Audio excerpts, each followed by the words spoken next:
This is your show. I'm new, not new, but all right, take it away. No, I appreciate you coming, Kat. We didn't get a chance to last time because we kept having technical difficulties to really hear your story. I'm glad that you was like persistent and wanting to come back. So thank you. Welcome. And I welcome everybody to Alicia Intellectual Talks. Um, we're gonna be discussing childhood trauma. This is part two. And I really want to give the floor all to you because I did a video already discussing my childhood trauma, and I did have a couple of things that I wanted to bring up about childhood trauma, like what Hey, are what's up, the bro? effects from it, what causes it, things like that. But I really wanted What's to up, bro? hear. Okay. I wanted you to share your story. Okay, good I thing can hear I'm your moving background. on. One Okay, second. I appreciate that. Okay.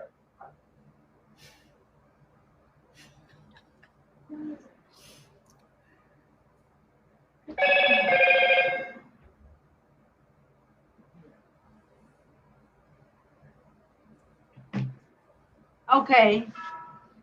All right. Go ahead.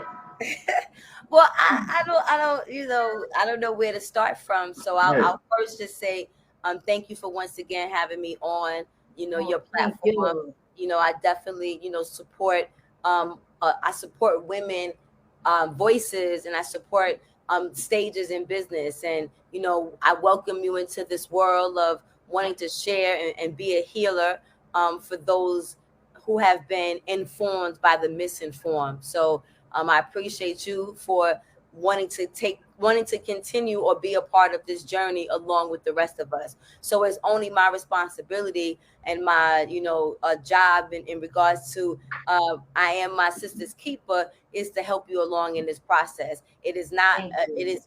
it would be, I would be hypocritical if, because it didn't work the first time, for me to be like, well, when you get it together, then you holler at me. I can still say that, you know what I'm saying? But in saying that, I can still, give you some, some G's along the way of where I've learned so far, and help you along this process, and not, wait for you to get to a certain level. You know what I mean? Because again, who knows who's gonna, see this today? You know what I'm saying? And what I've learned is that, you can have 100 people listen, you can have 10 people listen, but if you hit the one person that needed the message, then you've done your job. And that's all that we're here to do as servants, is just to, share a message. That's all ministers are here to do. Ministers, we have maybe a little bit more insight on a scriptural doctrine, and then in that insight, we're able to share. But we're just messengers. We're not perfect beings. We don't, we're not,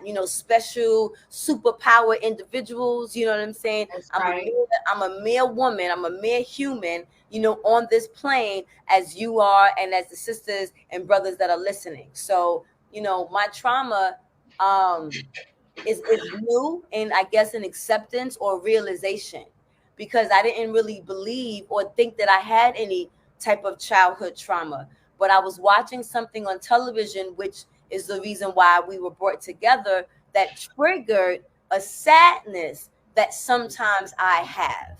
And that sadness sometimes I have is not having a relationship with my living parents, who are, for whatever reason, have decided in their life that they're not close, or they don't have a relationship with neither any of me or my siblings. So it's not like a personal thing that they don't fuck with Cat. You know what I'm saying? I have there's three of us. We come from the same mama and daddy. And, the three of us don't have a close relationship. Mine's is a little bit more strained than theirs. And simply because I don't push myself on people, whoever they are. And I definitely don't put myself in situations to get my feelings hurt. And when I do reach out to my mother, it's always a very short, and I don't mean short like a minute, I mean short like 30 seconds. You know what I'm saying? And Wow. that doesn't Mhm. really feel loving, where it feels more exhausting to have a 30-second conversation than to have, 5 minutes of catch up on what you're doing with your life. So I just kind of, I fall back and I live my life. and I keep it pushing as a parent to my own children. But that doesn't mean that because I keep it pushing with the relationship I have with my own children, or even the work I do where I receive love from so many people, that there are times that I'm a little sad about what I don't have. And I think that the trauma has made me or triggered my relationship with strengthening my children. But I think how it's affected me in a negative way is I have abandonment issues. So I don't realize it because I'm a very cocky, I'm a very confident woman. I don't have a problem catching a man. I don't have a problem keeping a man. But I always think I move first. Like I'll Yeah. leave him before he leaves me. You know what I'm saying? Yeah. In shit, you know what I'm saying? I'm on some old you know what I'm saying? I got this, you know what I'm saying? I'm Right. very, I'm the one who ended my marriage, you know what I'm saying? Rather than, allowing the time that was needed to develop in a young marriage, I was like, Independent. yeah. Independent. So I think that it affected me those ways negatively in my movement, and more importantly because I was unaware that they were affecting me. So now as I'm being more aware, I can move differently or understand how I'm moving, but it doesn't negate the sadness that I may feel at times. And that's what I was sharing with people. Like, it's okay to be sad and disappointed. It doesn't mean that I'm angry. It doesn't mean that I even have resentment. Like I'm not even concerned about yesterday. If they would pick up the phone today, we could start brand new. But where I'm at now today is I'm scared and I'm nervous that when they come to their end, they're going to call me to take care of them. And as a Christian woman, yeah, I'm going to probably have to do that. But as a regular degular schmegular human, I'm going to, because you ain't do shit for me. So why the fuck should I Right. do anything for you when you fucking in your old age? Fuck you. But Right. Right. that's not the way I should feel. So that's where the challenge now comes in. You know what I'm saying? Because it Mhm. ain't fuck you to one of them. It's fuck you to both. Right. You know. Right. No, So I agree. I'm working on that, and Jehovah knows that. And I think that that's why these kinds of conversations come up, because it might not be for the now. It might be to prepare me to set up for how I'm going to handle things to come. Yeah, no, I agree with that. I agree with that. So, do you talk to your parents about how you feel with your childhood trauma, like without literally having to say it's childhood trauma, just Well, the being childhood trauma is a new even verbiage that I even acknowledged that I had. So have I addressed my issues? Yes, because I'm a Taurus. Are I you? Yes, Okay. I am. Yeah, I y'all do. see it all the way live. So if something is bothering me, yeah, I'm going to address it. And the last time, I saw my father was about, I guess, maybe about 6 or 7 years ago. And I actually didn't even see him. He came to my house. I was at my daughter's rites of passage program volunteering because she was going through her rites of passage. So her and I were at the program, and my son was a senior in high school, my middle son. So he was doing essays. I think he was preparing for exams, things of that nature. So my father came by, and I told my dad, yo, dope, I'm glad you come by. Yo, stay. I'm going to make dinner. I'm at the program. But yo, just wait for me. But do me a favor. Don't bother him. Don't mess with EJ. Let him do his work. Let him focus, but you can chill. You got the cable. Yo, lamp, do whatever you want, except you can't drink. So he knows that he can't drink in my house. My father's an alcoholic. So I guess when my brother across the street got wind that my father was here, unfortunately, my younger brother is also an alcoholic. So they got to wanting to drink. And then from them drinking, I guess my father realized he couldn't come back. So he didn't. And I have not seen him since. And that was 6 years ago. So I really haven't had a recent conversation with him because we haven't seen, he disconnected his phone. I don't have an address. I can find him. I just haven't gone to where the city he's at to actually go. The last conversation I had with my mom, COVID allowed us to have a conversation because I was down south, which is where she's at. And, I thought that we had a breaking point conversation because she said to me, about some of the stuff she went through as a child, which affected some of, I guess, how she is or how she acted now as an adult. But we didn't explore it, and then nothing came about of it. You know what I'm saying? Like, my visit was still my visit at my son's house, and it was pretty You much. don't feel an open door It where wasn't real. some of the It, healing. it's crazy because something happened in New York to my middle son, and it broke me down. And she came by, and I cried in her arms. But Wow. since then, or prior to that, nothing.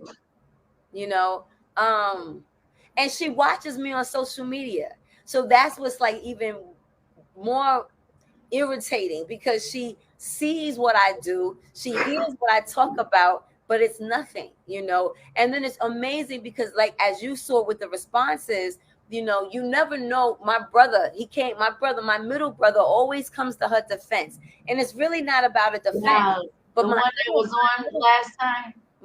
yes, the one who Okay. hijacked us.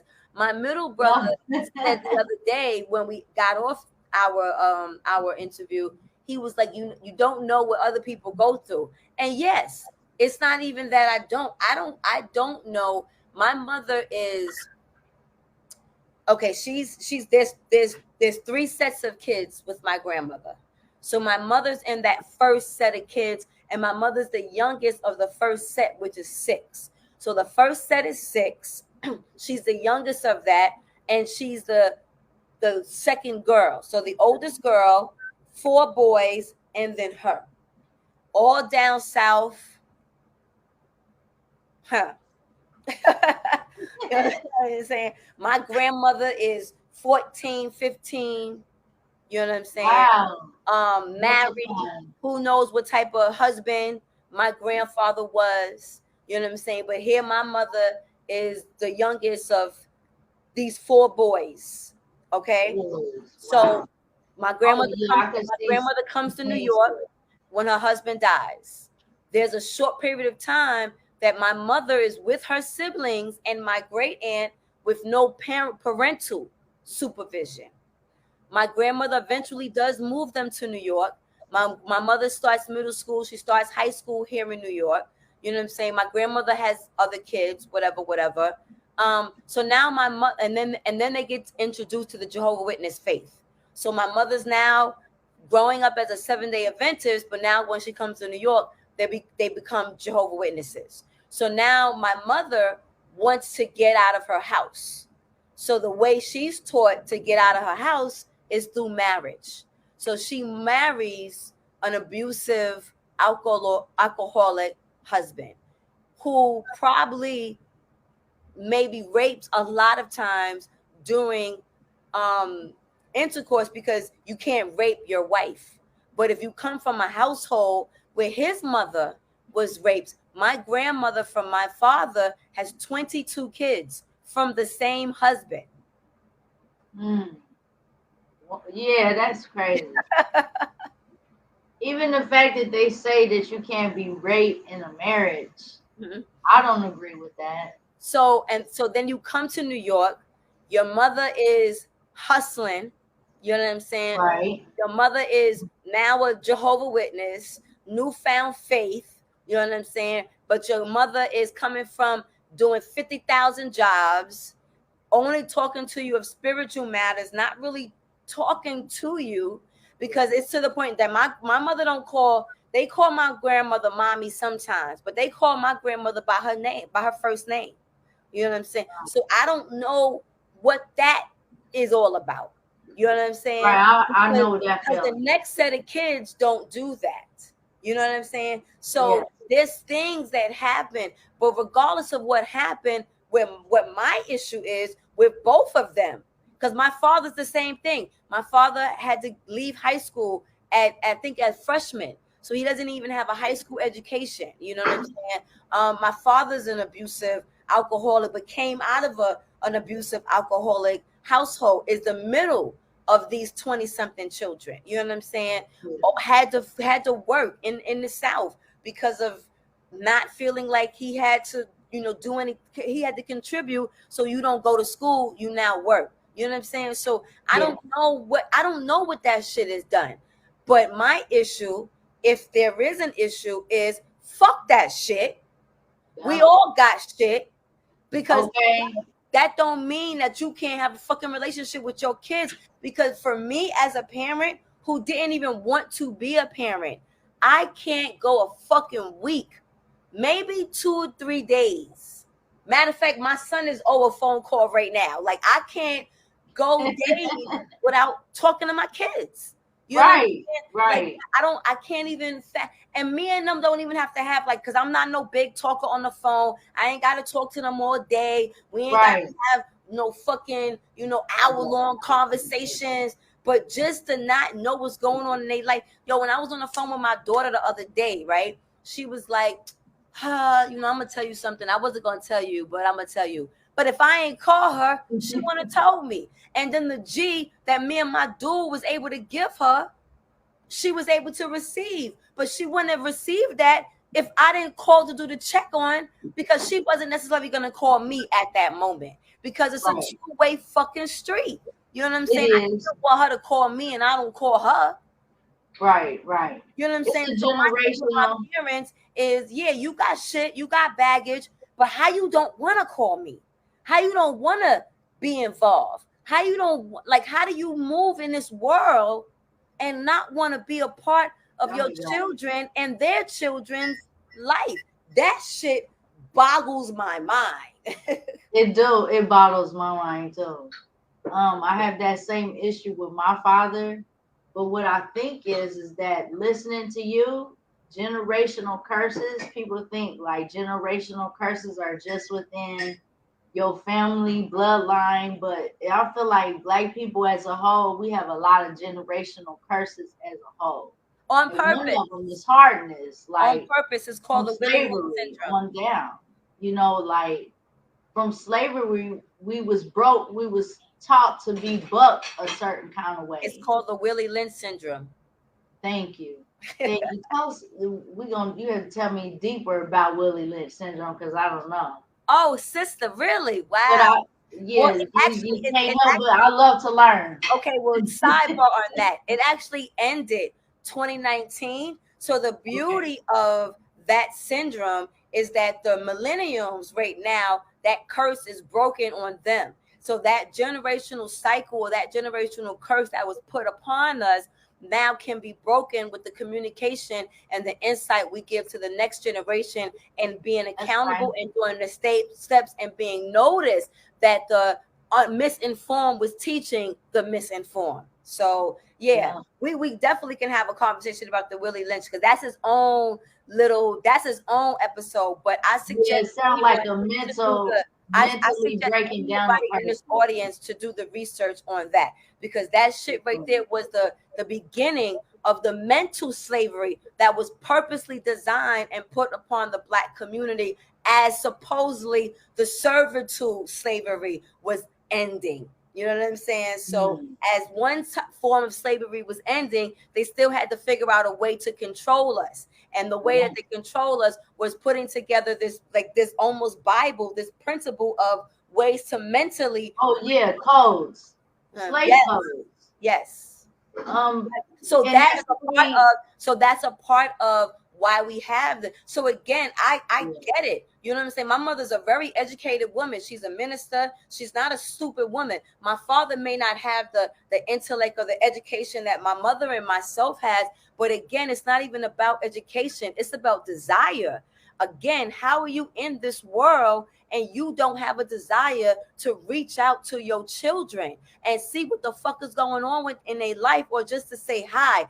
That's what I'm struggling with, because And at the that's end of the trauma. day, we all got shit with us. I Yeah. got my own shit that was affected, that maybe have nothing to do with my parents. Maybe my own shit that I put myself in situations. So Yeah. all have shit, but why can't I call up my mom, Right. be like, yo, what's, like, yo, ma? You know what I'm saying? Like, Yeah. I That I closeness. gotta reach out to the angels. Jehovah gotta provide angels for me to do that shit, and not the woman who fucking gave me birth.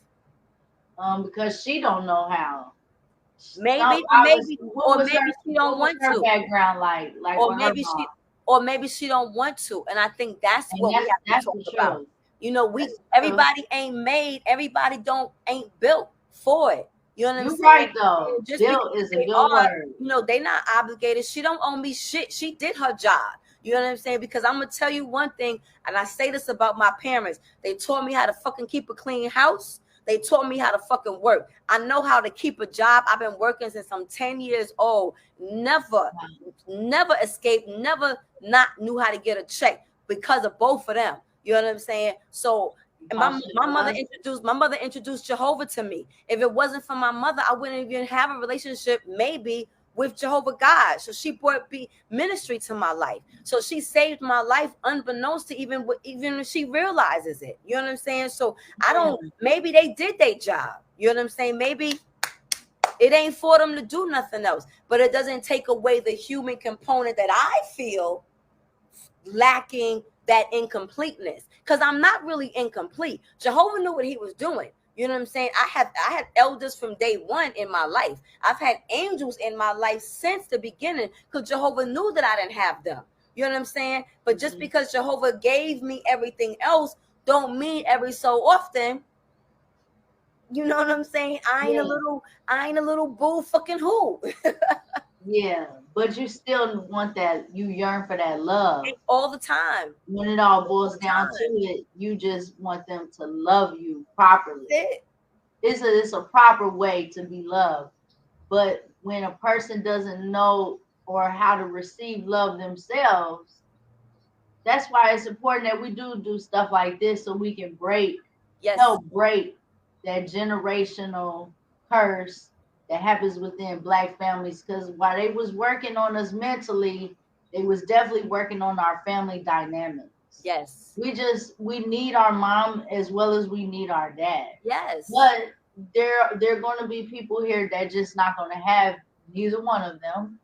And just like Jesus, you know what I'm saying, even though he had two parents, he still left his parents like to go minister at a very young age, with no thought in mind of how they was worried about him, or if he was going to, what was he doing over here preaching to these people and saying all these things to these people. And I think they tried to get him to come back, and he said, I'm about my father's business. Yes. So he gives us a model and an Yes. example of um, what it's like to cleave away from your mother and father. It may not be in a marriage, but it is a certain thing with that. I feel like when you have to leave your mother and father, sometimes you have to, but as a human, in a human body, people who birthed you, you know, it will cause some kind of trauma if they haven't properly cared for you the way a person. I mean, I think nobody in this world is perfect when it comes to parenting children, but I think we could do better, as a Black community, by recognizing our traumas that's happened historically and what's happening in modern time, where we kind of like want to do for our kids, but it's still a continuous cycle with certain things. I looked on here, and some of the causes that could be a cause to childhood trauma is physical abuse, sexual abuse, emotional abuse, physical neglect, emotional neglect, mental illness, divorce, substance abuse. Um, those are all childhood traumas, and I was paying attention to some of them, like just knowing that I lost a mother, and the way my mother, it was like a tragedy the way I lost my mom. I guess nobody was able to really say, this is traumatic, and how can we figure out, because really it's a mental illness there. Thank God that I've been able to maneuver through something like that. But there is something that happens mentally, um, when you get detached from from the person who birthed you. Because my mother, she died while I was still a newborn. So I didn't know that she was killed until I was like maybe 6 or 7 years But she was old. killed. Yeah, my mom was killed. Okay.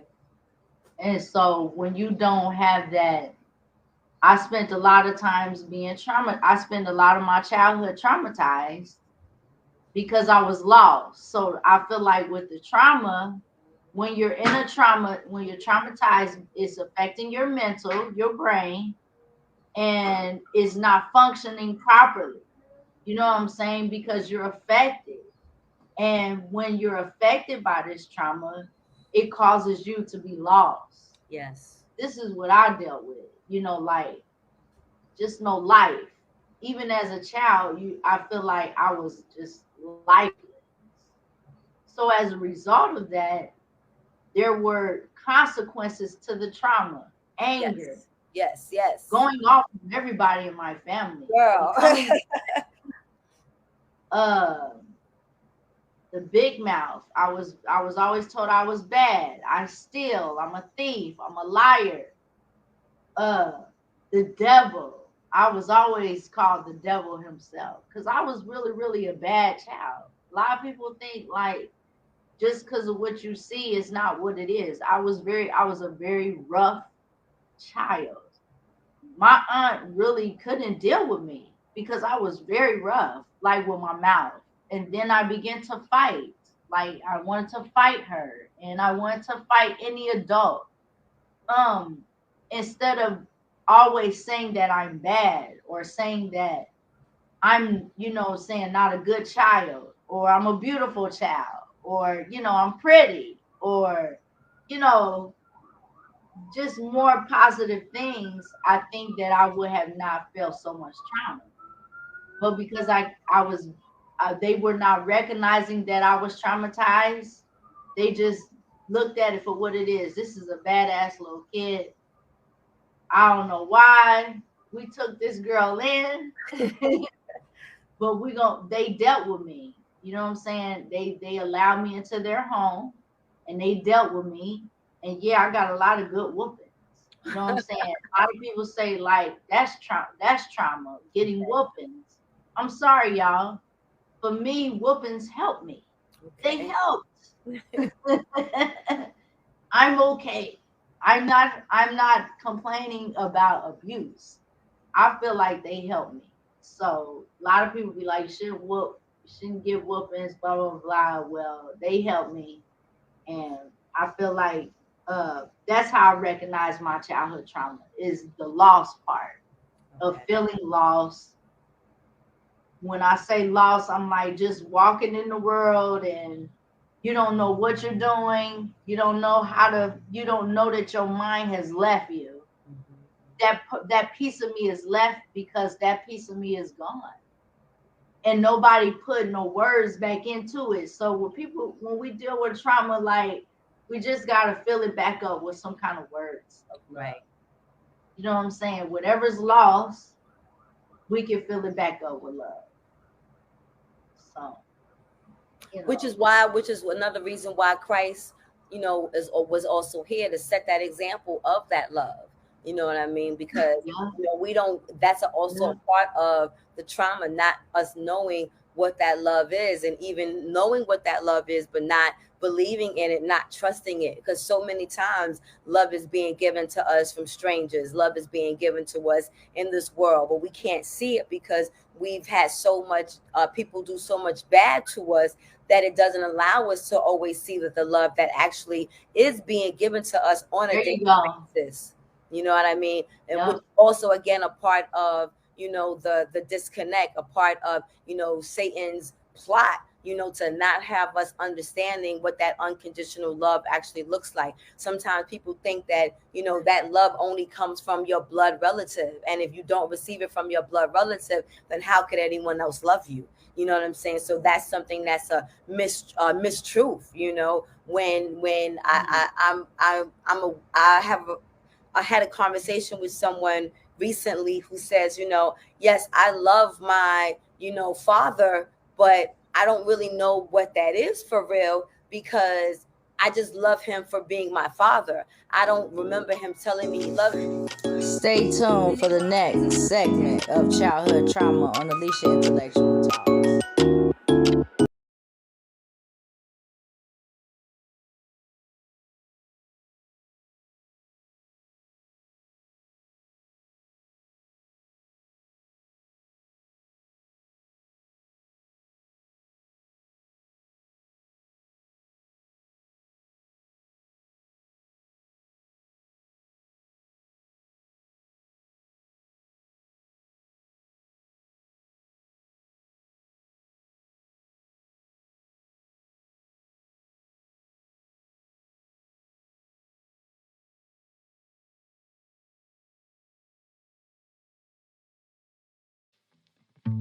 Stay tuned on Alicia Intellectual Talks.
Bye.